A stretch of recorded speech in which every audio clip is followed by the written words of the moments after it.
Welcome back to another edition of the Fried Egg Podcast and our Superintendent Series, which is brought to you by our friends over at Toro.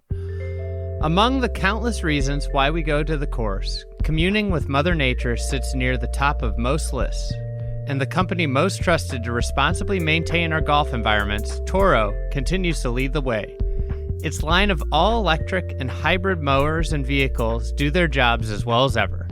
Better, actually, because while their precision, power, reliability, and comfort remain the same, the new breed reduces engine exhaust emissions and noise pollution and increases efficiency and ease of maintenance. If only our golf swings were that productive and sustainable. Follow @Toro Golf on Twitter and reach out to your local Toro distributor to schedule a demo. Today's episode is with Nick Nate. Nick is the superintendent at South Bend Country Club. He got his start working on Warren Golf Course at the end of their construction. Nick is a golf nut. He does it really for the love of golf. He's a superintendent. And it was really exciting to talk to him about turf and his career. So without further ado, here is Nick Nate. I miss a green, for example, I'm already upset. When I find my ball in the bunker, I'm really upset. And when I find my ball in a fried egg. Fried egg. The dreaded fried egg. Fried egg. Fried egg. Fried egg. Fried egg. Fried egg lie, I'm about ready to run off the golf course.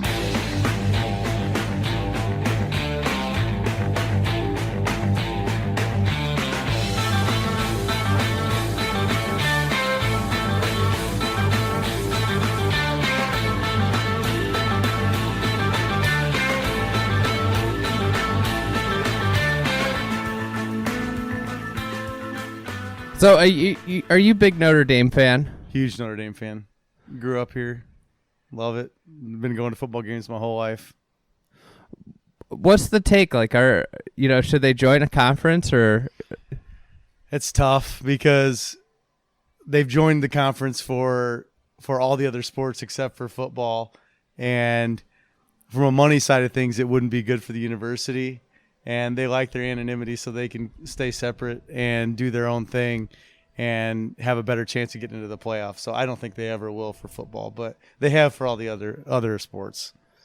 It's so what any tips on like somebody people make the pilgrimage to come to see a Notre Dame game all the time. What are a couple local inside tips? You want to get here early enough and actually walk around, see the tailgate, and watch the team come walk from the Basilica over to the university. That's a cool little thing that they do, and it's really neat to watch. And getting over to the linebacker is a must at some point. What's the linebacker? A bar? It's a bar that's right there off of campus. That it's just a kind of a tradition, but it's a great place to go to. Yeah, one of your great tips was if you don't like football, the best time to play golf in South Bend is on Saturday afternoons. Very true. Very true, because you can hear the game actually going on when you're at the golf course, at the Warren Golf Course. The Burke Golf Course is closed at that time, but every golf course in town is virtually wide open. You could play anywhere here at that point, but especially Warren. When did you decide that you wanted to get into turf?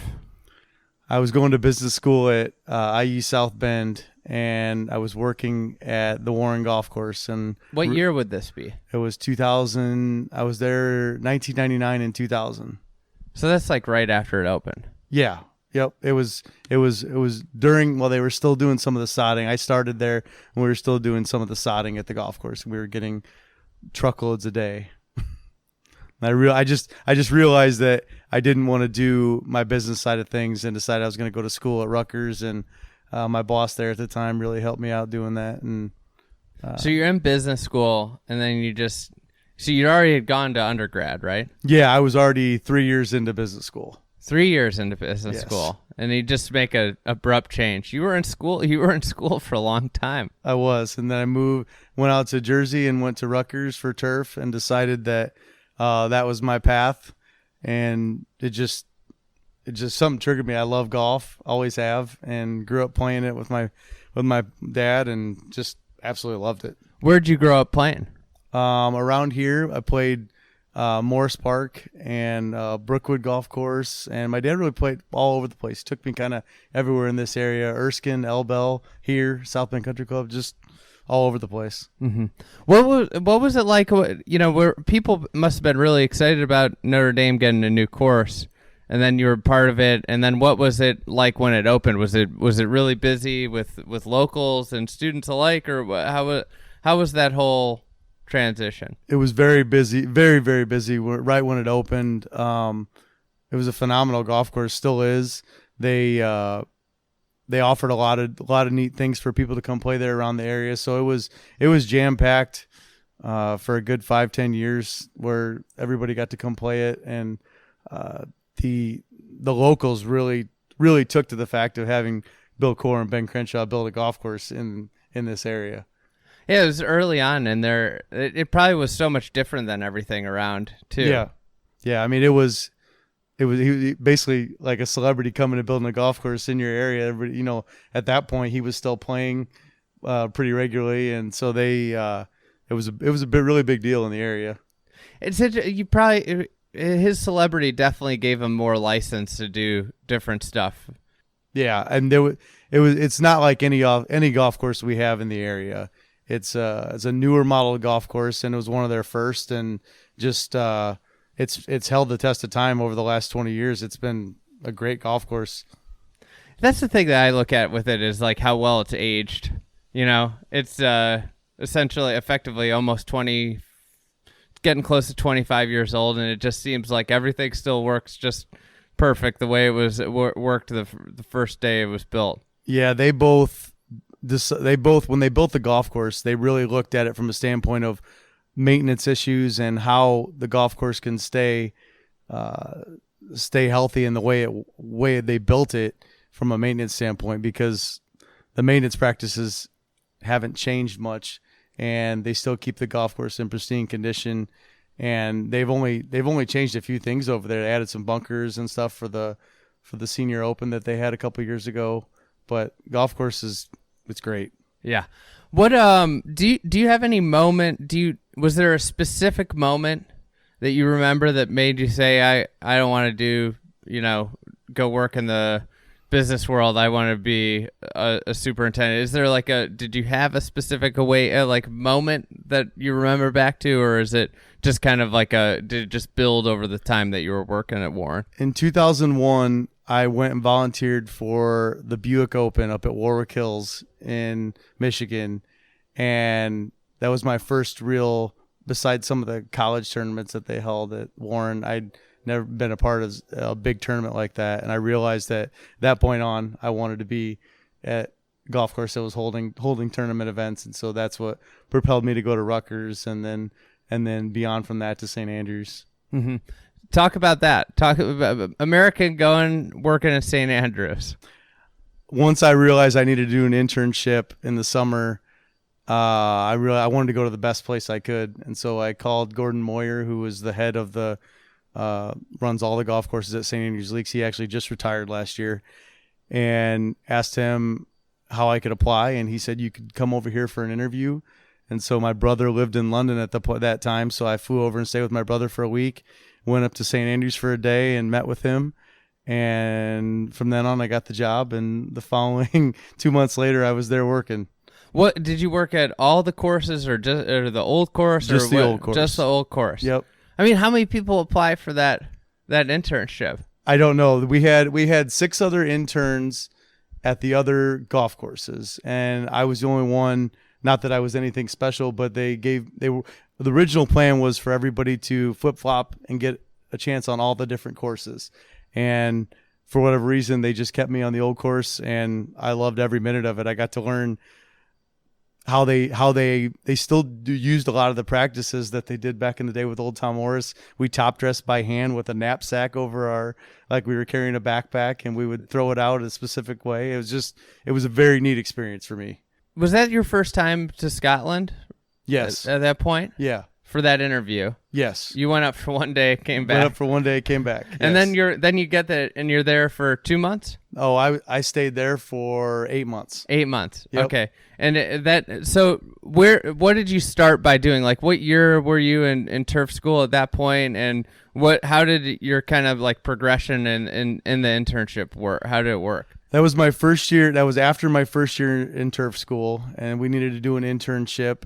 And once I first started there, my first probably 2 weeks I was there, I did nothing but rake bunkers pretty much all day, every day, because the wind would blow and we would need to push up bunkers. And then they've slowly graduated me to doing course setup and mowing greens and mowing fairways and everything. And by the end of it, he was letting me supervise different things, like supervise the fairway crew and things like that. My direct boss was Eddie Adams, and he works for the European Tour now as an agronomist, and he was great for me. He's helped me a lot in my career. Him and Gordon both have been really good. And at that point, Gordon McKee, who's the superintendent of the Old Course now, he was the superintendent of the Strath Tyrone course. And so I still know a lot of the guys that are over there and still talk to them now and again. So it was a great group of guys that really helped me on my career. What was your favorite job of all of them? Was it the setup or the mowing the green? Like, what do you think back to the most? Probably the walk mowing of the greens and the top dressing of the greens. Those were two things, because when you walk mowed the greens over there, which wasn't every day, we'd triplex them sometimes, but walk mowing the greens over there was a 6-hour job for 6 guys because the greens are so big. And when you're taking that long route going side to side, you're talking about 150 yard pass, and conditioning over there was everything. I mean, you didn't have to do a lot of things that we do here in the States. And so the mowing lines being straight, bunkers, and good edges was everything over there. That was what kept the course in pristine condition. Did you think about ever just staying over there and not going back to America? I really did. And I decided to come back. I've been back there a few times, but there were a couple points I regretted not staying over there and longer. When you go back now as a superintendent, like, what are things that you look at that they do in, the UK that you wish was more of a common practice here? Bunkers are hazards over there, and they treat them that way, and they're not meant to be perfect. And over here, we've gotten to the point where bunkers need to be just absolutely pristine on a day in, day out basis. And they keep them a little bit more natural over there, and it makes it a little bit tougher to get out of them. And I really like that. And everything is simpler over there. We only had 12 crew members total on the Old Course. And over here, you're having crews of 15 to 20 on a normal golf course, and that's one of the nicest golf courses in the world. The Old Course is the crown jewel of maybe all of golf, but Yep. if you compare it to how many guys are on the crew at Pine Valley, probably 40, 50. Yeah, easily at least 35 or 40. Yeah, so you got 4 times the amount of people almost. Yep. Just to maintain it's interesting. Yep. A lot less inputs, right? Lot less inputs. The only applications we put on the year I was there was we did a little bit of herbicide along the edge of the smoke and burn, and a few other fertilizer inputs, but it was pretty much take what Mother Nature gives you over there. And of course, it's a completely different setting. So comparing, definitely that comes into play. Yeah. Yes. Yeah. So what'd you do after St. Andrews, and how disappointing was the next thing? The next thing was disappointing. Just leaving there in general, because it was such a simple time, and you only worked 40 hours, and so every day after work I would go play golf.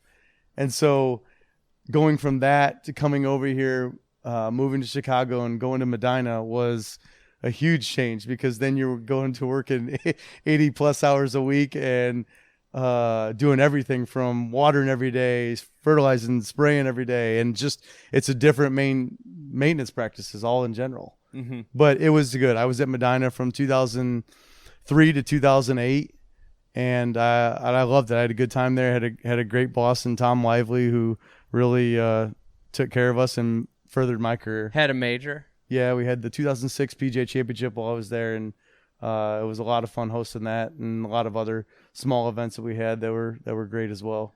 What about tournament golf really kind of lit your passion for being a superintendent? Just having that course in pristine condition for having the best players in the world come and play is just puts it at another level, in my opinion. I just love it. I love setting up a course for a tournament and having those players come and play it and being able to show what you do off. It means a lot to me. How do you kind of go about the process? Like if you're 6 months out, what are you trying to do? And are there certain milestones that you're trying to hit as you go along? You just finished having a Symetra event here at South Bend. Yep. So you know, this has got to be fresh in your mind. Yeah, about 6 months ago, we started working on some of the bunker issues that we had and redoing those with a Better Billy bunker and getting the mowing lines, sight lines good for the girls coming to play, and getting the greens where we want them from a firmness standpoint and moisture standpoint, and just basically getting those projects done. We added a few teeing complexes for it. Those things, getting those issues resolved about 6 months out. But once you get to that 3 weeks out is when you start getting the course in just pristine condition, all the details, everything trimmed up, everything mowed properly. We dealt with a little rain this past week for the Symetra event, but other than that, we had everything where we wanted it. Yeah, a little bit of rain's an understatement. Yeah, we had 8 inches of rain during the week. So by Wednesday afternoon when we had the pro-ams, it was dicey to say the least, where we had a lot of water on the property. My crew absolutely killed it getting with squeegees and pumps and getting everything off the course. It worked out really well. We had the greens. The greens were fine. The greens drained well here, so we had those good to go. But it was the fairways and some of the rough spots, getting those in good shape. But it worked out really well, and by Friday, Saturday, Sunday, we were good to go. Mm-hmm. So, you know, while you're at Medina, what type of stuff did you take away from that experience, from like how different it was from St. Andrews to Medina? Like, you know, obviously it's a big chasm, but both, like, especially at that time, landmarks of, you know, American golf, landmark of UK golf. It was more about the conditioning. So being at St. Andrews, I really learned everything was about pristine condition, and that's what we did there. There wasn't a lot of other things to do. You didn't have to worry about hand watering every day. It was the basics. It was top dressing. It was the mowing lines, straight mowing lines, and everything like that. And I really took that to Medina. That really has helped me in my career, just making sure detail work is done and we're all prepped up for the golf course. Mm-hmm. Where were the places you were playing when you said you played a lot of golf when you're at St. Andrews, because you're, you know, 40 hours a week? Yep. Where were you? Were you exploring all over the country, or was it mostly centrally located around the old course? Mostly centrally located, but Kings Barnes is right down the road. I played there a lot. I played all 6 of the courses at St. Andrews. Now they have 7, but played the old course probably at least 2 times a week, and which is I felt spoiled being able to do that. That was probably the worst part of coming back here. But Kings Barnes, Muirfield, Carnoustie, I would go all over, but mainly the St. Andrews courses and Kings Barnes were my favorites to play. Now that you go back as like a visitor more so, are there pockets or courses that you've kind of discovered that you wish you had played more when you were around? Yes, I wish I would have got to Gullane and some of the other ones that I never really made it to. And I plan on going back next year, and hopefully I'll get to go to some of the other ones, because there's still a lot of courses over there that I haven't hit. Berwick and some of those. They're just great golf courses. How does you're obviously you travel, you play a lot of golf, and you travel a fair amount to see places. Yep. How does that help you as a superintendent, you know, when you go see places? I think it's really important to go see other golf courses, because you can see what other people are doing and pick things up. Anywhere I go, I've been able to pick things up that other people do, and it helps you maintain your own golf course and see what things you can add to make your golf course better, because you can always make it better.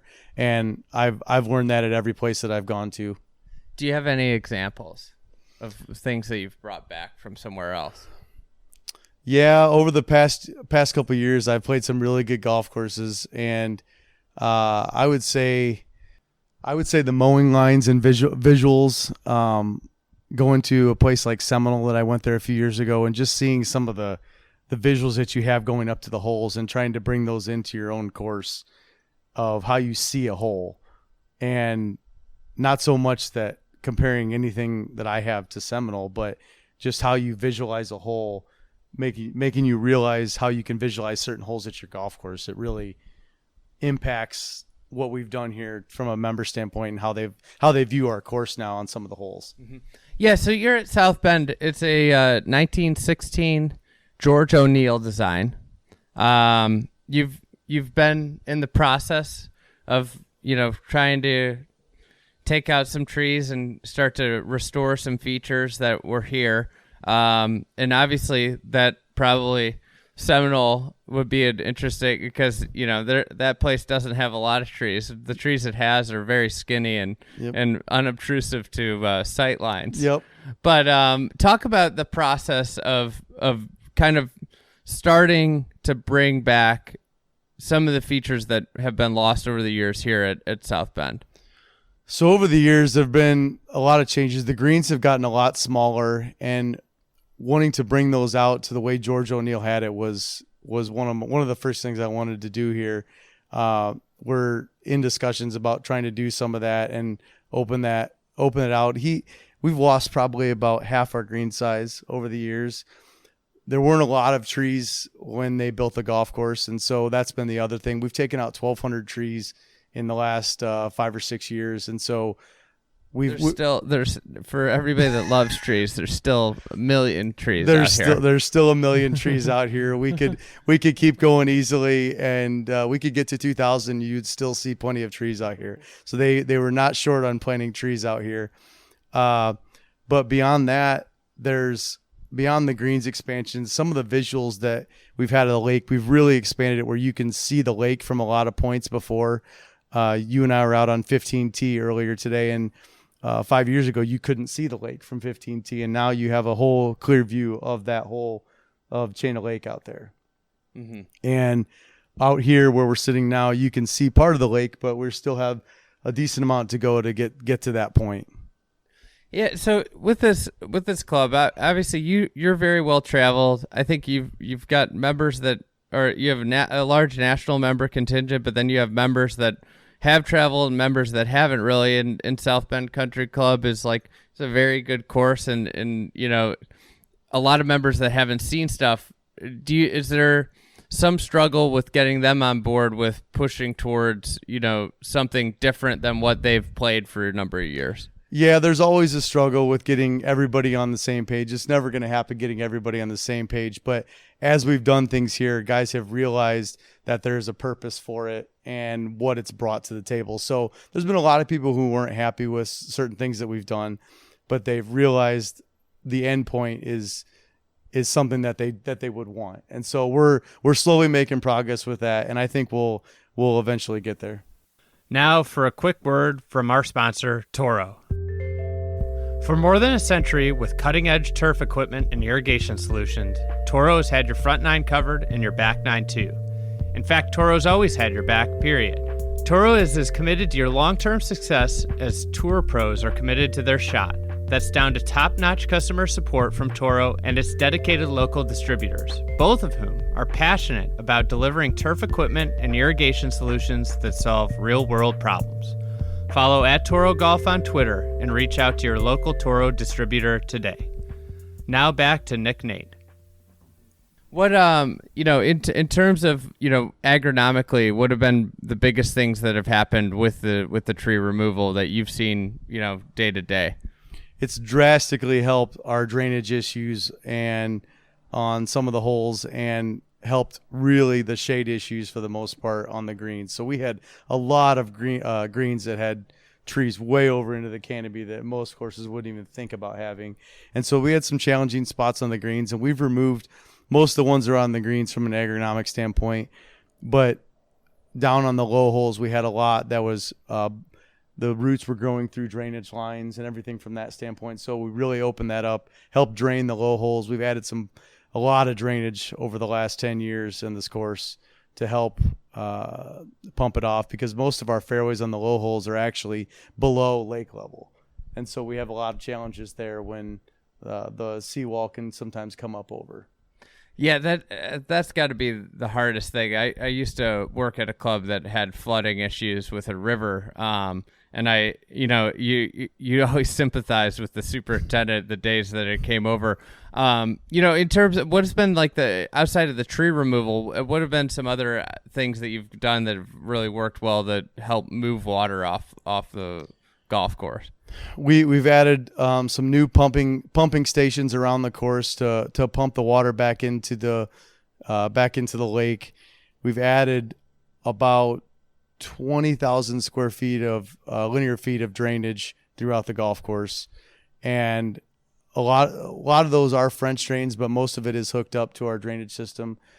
We have done a drainage master plan, and we hope to start that to kind of finalize getting the water off the golf course. We have a lot of places to take it, but sometimes we have the issues where if we get too much rain, the lake comes up over. And so sometimes that stuff doesn't do us any good at that point. Doesn't seem like that is an avoidable. That's not avoidable. You wouldn't be allowed to build a golf course. You're not going to be able to raise the golf course. No, you wouldn't be able to build a golf course here nowadays with the wetland restrictions from Army Corps of Engineers and things like that. So it's what kind of makes it a special place.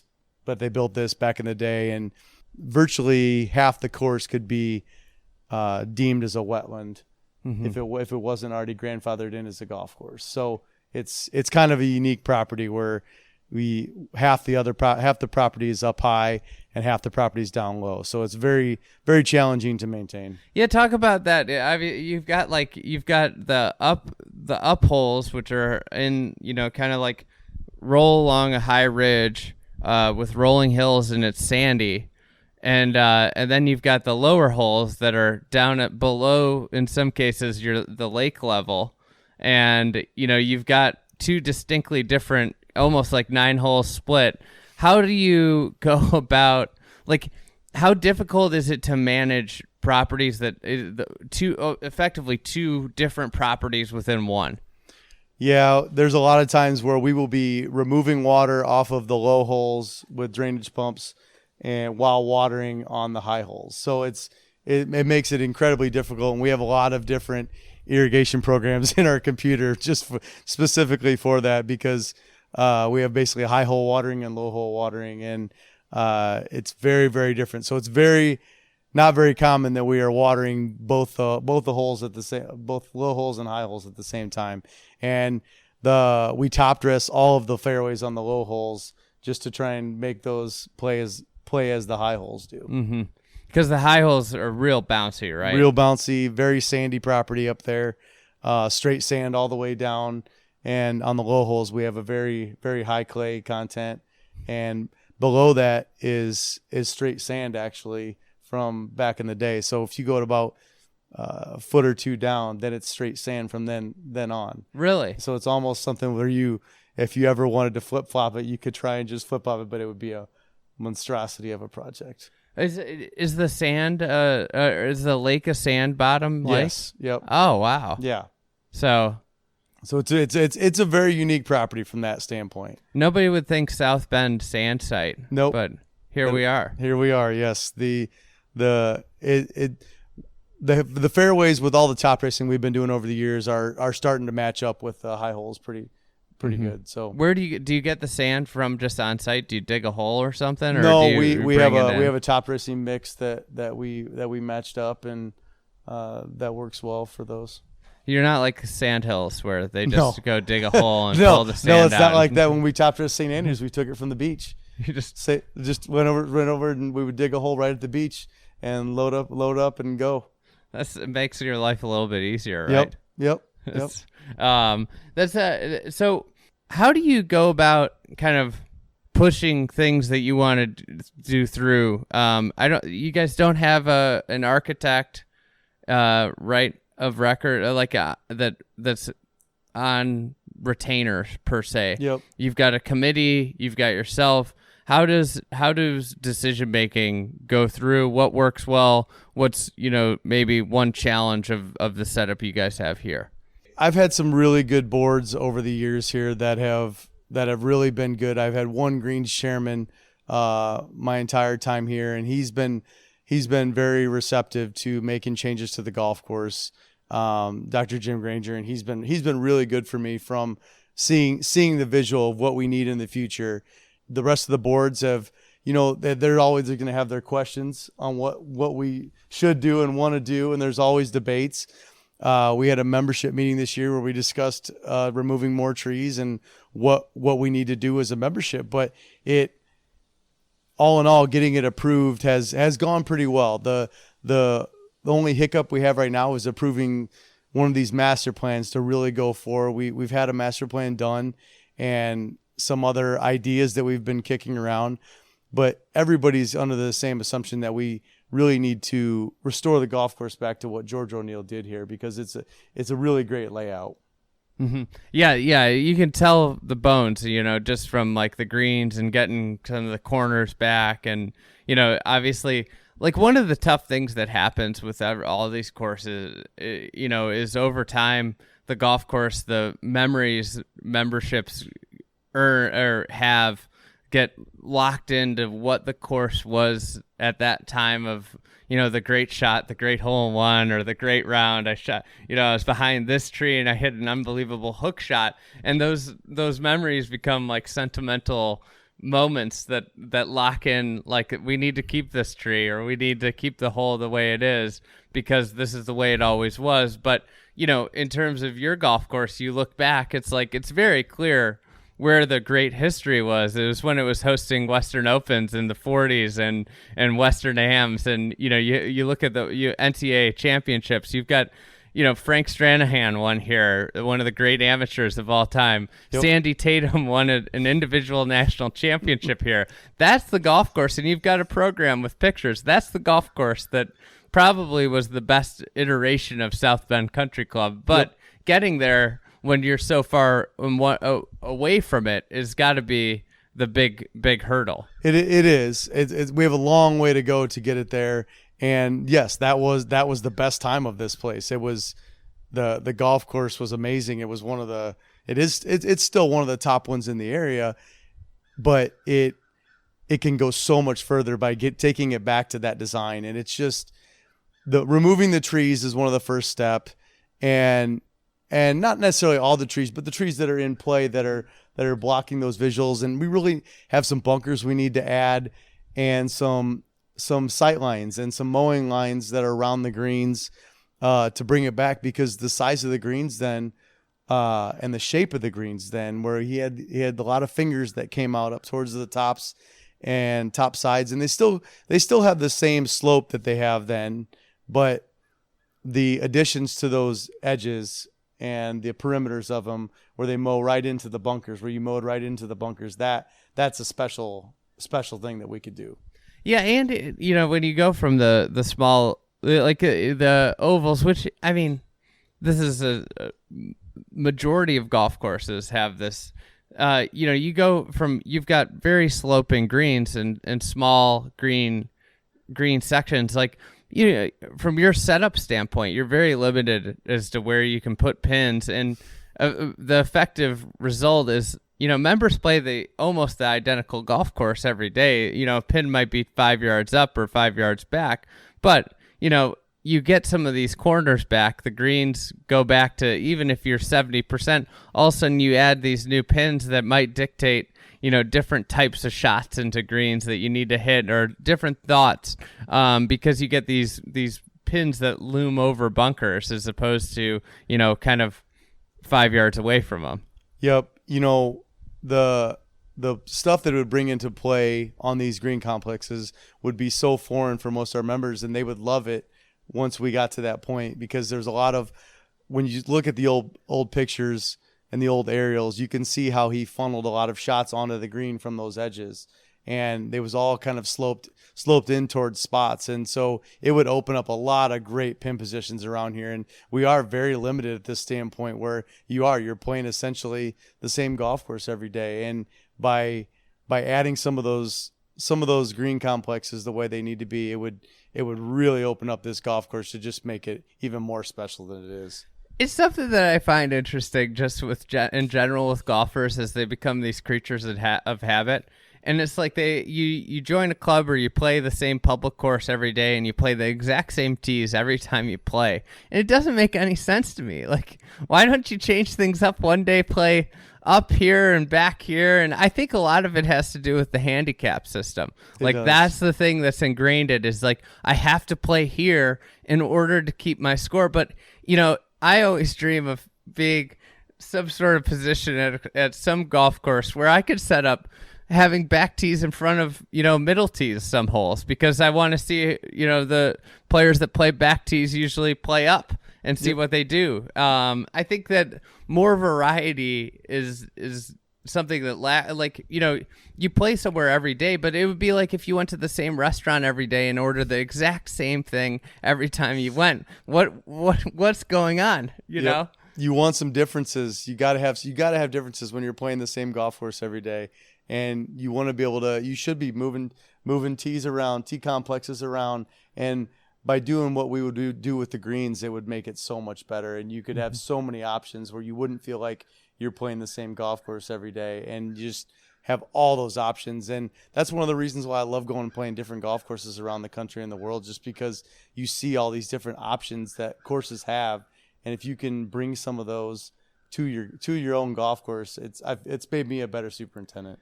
So I hate the favorite courses question. And, you travel, you play a lot of golf, but I'm more interested in your favorite places.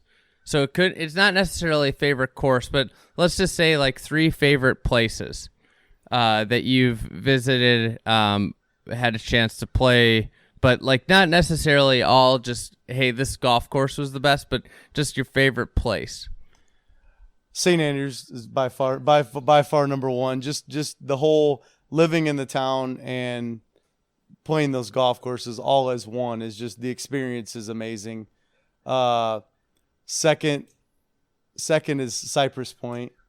Just out in Monterey is just great. Everything about it, from the golf to the special golf architecture that's out there to the views, and just in general, that area. I'm convinced like the Cypress thing is like, you just can't have a bad day when you're out there. Nope. Doesn't matter how you play or anything. It's just a special place. Everything about it is so special. Just walking around there is just amazing. Yeah. After that, Seminole to me is just everything about the experience there. The golf course is great. Everything about the experience there, and just walking those grounds is amazing. Mm-hmm. The property, the clubhouse, it's just a great place. You picked 3 places with a lot of history. Yes. And then what are a few places that you are kind of dying to see that you haven't gotten to yet? A couple places I'm dying to see. Boy, there's a lot. Really want to go to the country club. I'd really like to see the country club out in Mass. Brookline. Yeah. Brookline. I feel like that's a really special place with a lot of history that I'd like to go to. Mm-hmm. Another one that I've always wanted to get to and just never been able to get there is Marion. I feel like that's another special place, both out on the East Coast. Those are 2 great golf courses, and I think they have a lot of special history with them. I love looking into the history and things that have happened at golf courses. That's neat to me. Mm-hmm. So, last question: Is Notre Dame going to make the playoff this year? They're going to make the playoff this year. I feel very confident. Are they going to, put together a decent performance in the playoff, though? Yes, I think they're learning as they're going. We've had some really bad ones, and I think they're learning what they need to do to get into that playoff. And they have a really good recruiting set up this year. So yes, I think they're going to be in the playoff, and they will perform this year as well. A lot of people are calling for them to just be banned from it. I can see that from the outside looking in. I can see how nobody would want them in the playoff, because they take a different road to get there. And there's a lot of people that want them in a conference just to solidify that. And, if they were going to be in a conference it would be the ACC because that's where they have their ties to. Should be in the Big Ten. They should be in the Big Ten based on location and academic standards and academic standards as well. It would be. They don't want to run up against Ohio State. I guess that could be the fact. But right now we have Clemson in ACC. Then we're not playing them every year because it's a modified schedule. But it's hard for them from a standpoint to not play Navy and to not play some of the Boston College and Purdue, Michigan State, some of those rivalries. Michigan, it's hard for them not to play some of those rivalries. So they like the modified schedule where they play. Well, that's why they got to join the Big Ten. They don't lose those games. We're adding Wisconsin this year, so we have Wisconsin home and home at Soldier Field and Lambeau Field. So that'll be interesting to start playing them because. In Ohio State, I think we start playing them in 2028. So they're trying to bring a tougher schedule in, trying to play some SEC teams and some Big Ten and ACC. Everybody might be in the SEC before you know it. That's what it's looking like. So I think they have a good chance of getting there this year, though, and I think they'll perform this year. All right. Well, Nick, it's been a pleasure, and look forward to. Seeing what the Irish do, and then seeing South Bend age as it enters its next iteration of its life here. Appreciate it. Thanks for having me.